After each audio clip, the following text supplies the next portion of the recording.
ছিলেন, যুদ্ধক্ষেত্রে ছিলেন তার বন্ধুদের সাথে, সহযোদ্ধাদের সাথে।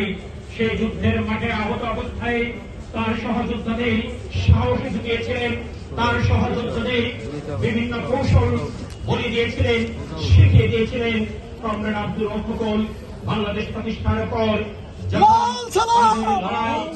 কমরেড আব্দুর রউফ লড়াই লড়াই লড়াই চাই, রক্ত যথা ঝরে ঝরুক, লড়াই লড়াই লড়াই চাই, দুনিয়ার মজদুর এক হও লড়াই করো, লড়াই লড়াই লড়াই চাই।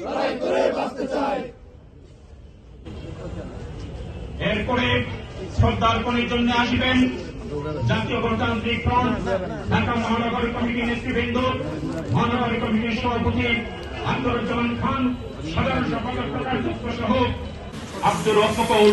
ধন্য।